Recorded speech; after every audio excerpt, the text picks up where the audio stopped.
This time we visit Voyageurs National Park and begin exploring the treasures of Minnesota's North Shore along Lake Superior.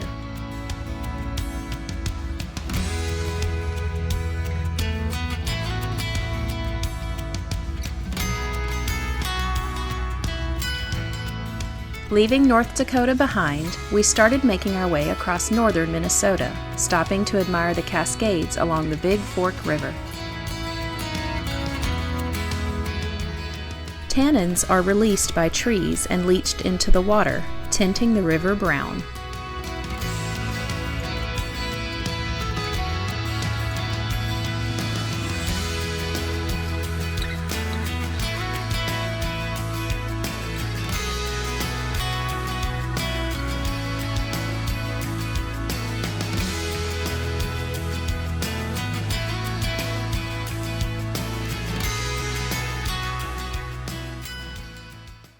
YouTube! We're in Minnesota! And first order of business is Voyageurs National Park.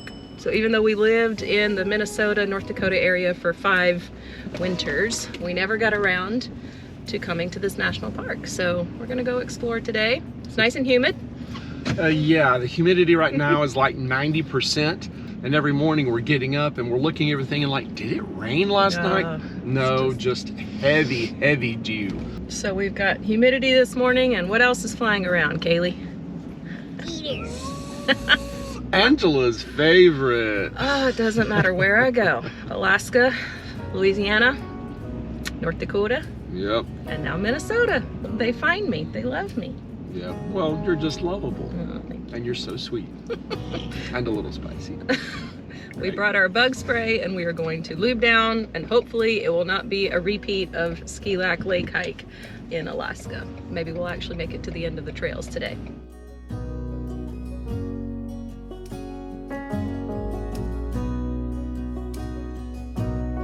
There are actually 3 visitor centers here at Voyageurs National Park, and we chose the Ash River Visitor Center because this area has the best hikes in the national park.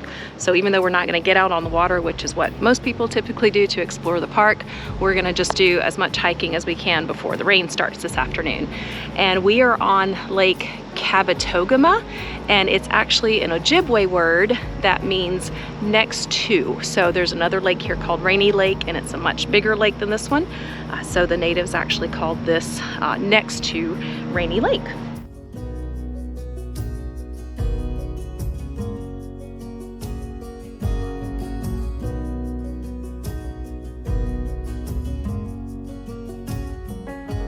Voyageurs National Park got its name from the French-Canadian fur trappers who came to this area in the late 1700s and early 1800s. And they were called voyageurs, les voyageurs. And they were here mostly for beaver pelts. Beaver skins were in incredible demand in Europe at the time and were paying astronomical prices for them, and beavers were mostly hunted to extinction in Europe. So they came here to North America, and out here in this area with all of the lakes and forests, there were huge numbers of beavers. So it was an absolute heyday for those people, and the voyageurs would trade with the native Ojibwe people for beaver skins. They would do a lot of trapping themselves as well. Once demand for beaver skins waned in the late 1800s and gave way to more silks and other fabrics, the voyageurs left, but they were the first European settlers to come to the area.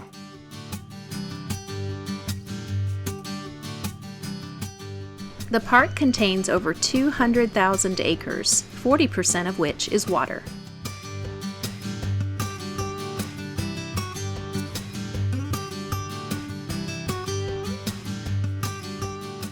The short, Blind Ash Trail leads to a nice overlook of Kabetogama Lake. I think the Lord has answered my prayers. There are no mosquitoes. At least where we're hiking now, there's a good breeze and it's cool. It's actually not that humid. It's a win.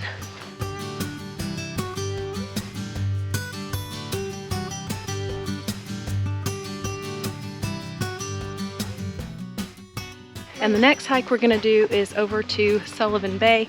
This is about a 1.5 mile round trip So not too far, and there's supposed to be a picnic table at the end of this, so a nice little place to have some lunch.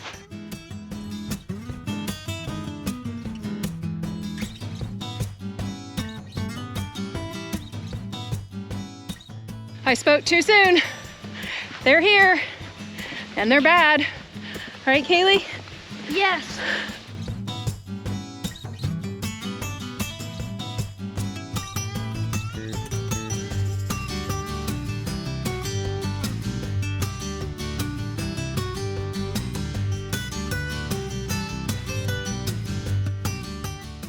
The overlook up there was lovely, really nice. We enjoyed our little picnic lunch and getting to see the lake shore from there. But now we are almost running back to the truck. At least if you run, the mosquitoes, they're not quite so bad.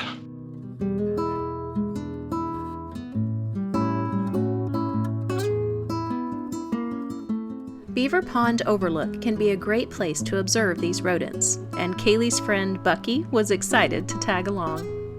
I want to see my relatives over there.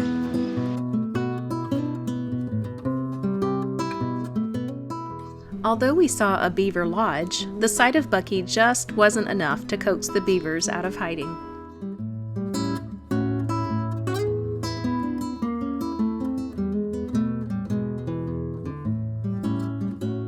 Once we left the park, we were able to get a bird's eye view of the surrounding lakes.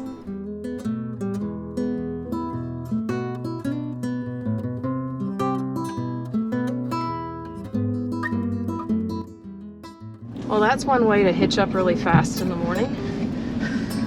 When you get the motivation to avoid mosquitoes, that makes you move a little bit faster than you probably would otherwise, especially if you're Angela. But Voyageurs was good. We're glad we went. Yep. Glad we didn't plan more than a day. Obviously, if you're gonna, rent a houseboat or go on an organized tour and, spend lots of time on the water, then obviously you would need more time. It's definitely a boater's park. Yep. There's no doubt. You can't really see very much of the park unless you get out on the water, and renting a boat, even for a few hours, is hundreds of dollars, and you know us, we're pretty frugal. That wasn't gonna fly. And basically you're seeing mostly more of the same anyway. It's not like it's taking you to something completely different. It's not really like that. It was worth it. It was good. We're glad we came.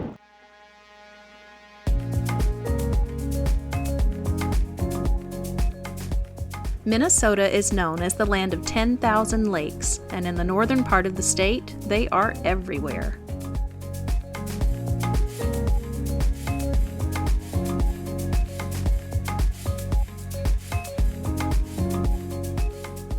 Well, it's not every day that you get to stay at a gas station.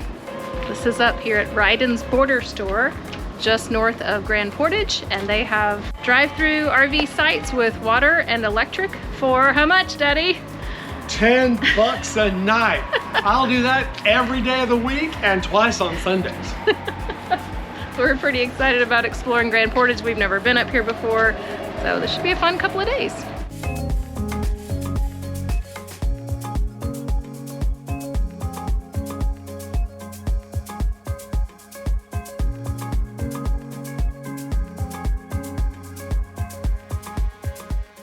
We are beginning our drive along Minnesota's North Shore. This is Highway 61 that goes from Grand Portage all the way down to Duluth. It follows the edge of Lake Superior, and our first stop is at Grand Portage State Park, and this is home to Minnesota's highest waterfall at 120 feet. It's an easy half-mile paved trail to the falls. Should be a nice easy walk this morning, but it is still humid.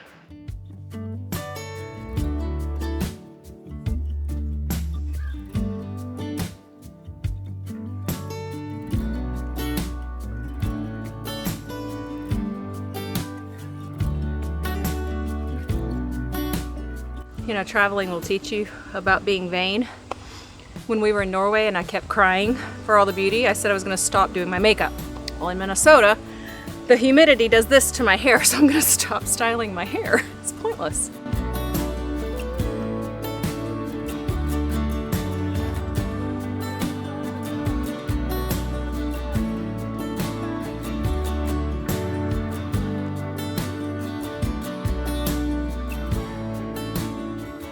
This is High Falls. It's on the Pigeon River, and that forms the boundary between the US and Canada. The US is on the left side, Canada is on the right side. And in the winter, the waterfall will freeze 10 to 20 feet thick from top to bottom. But even with all of that ice, the water still flows underneath it. That's just crazy.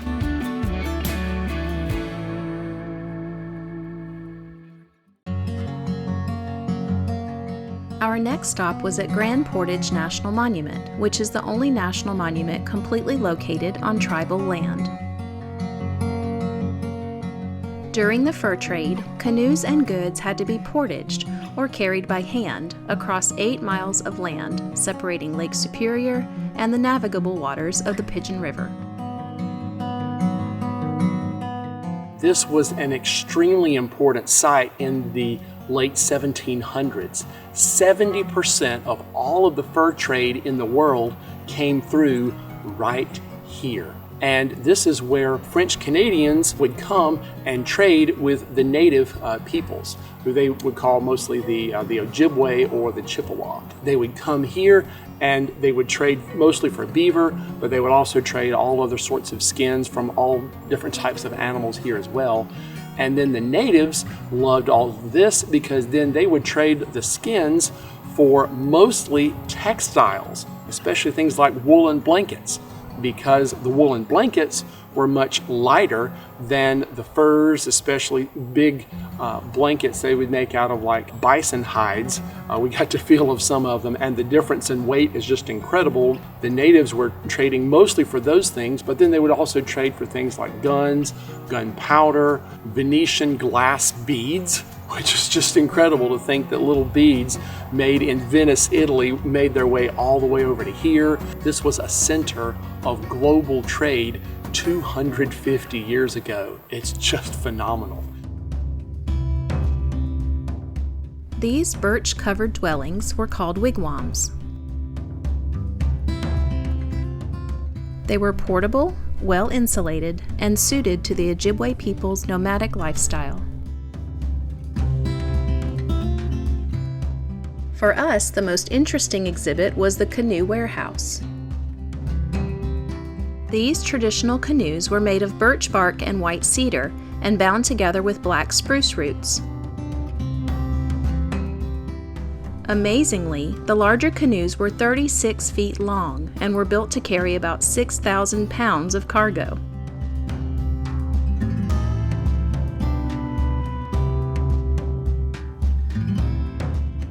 During the winter months, about a dozen men from the Northwest Company were housed at Grand Portage, since the rivers leading there would freeze and become impassable. But at the height of the summer, over 1,000 voyageurs, craftsmen, and traders would gather near the depot to buy goods, trade furs, and meet with natives.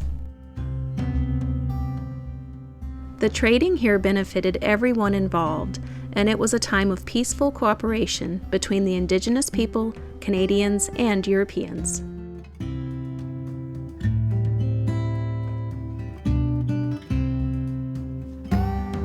It's so fuzzy, it's so soft. It's an Arctic fox. The reason how I know it is just the coloration and feel. And then it says Arctic fox. It says Arctic fox. In the kitchen, we learned about the various cooking methods and utensils used at Grand Portage. Locally sourced ingredients were the staple foods here, such as wild rice, corn, and lots of fish from the lake. this is an earthen oven, and these used to be super common 200 years ago, even up into the 1900s in some places. So the way it would work is they would build a fire inside, get all of this very hot, then they would pull all of the fire out, all of the ashes and coals, and then they would start baking bread in it, and it would stay hot for hours and hours and hours.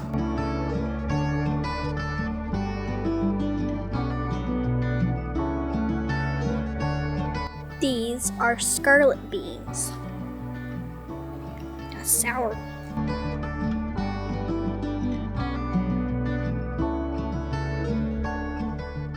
the National Monument was fantastic. Way better than what we anticipated. We thought we'd be there an hour, and we wound up spending 3 hours and could have stayed longer had our stomachs not wanted lunch. Absolutely. The artifacts that they have there, the site, the setting to it, all of that is fantastic. The volunteers were amazing. We could have just talked to them all day long. They're just a wealth of information, and they really bring the history to life.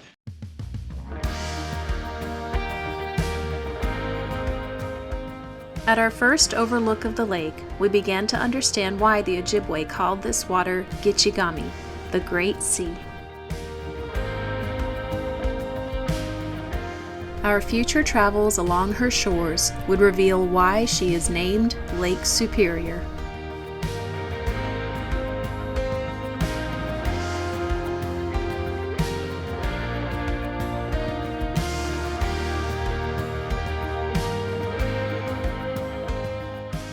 Join us down the road as we continue to discover the treasures of Minnesota's North Shore.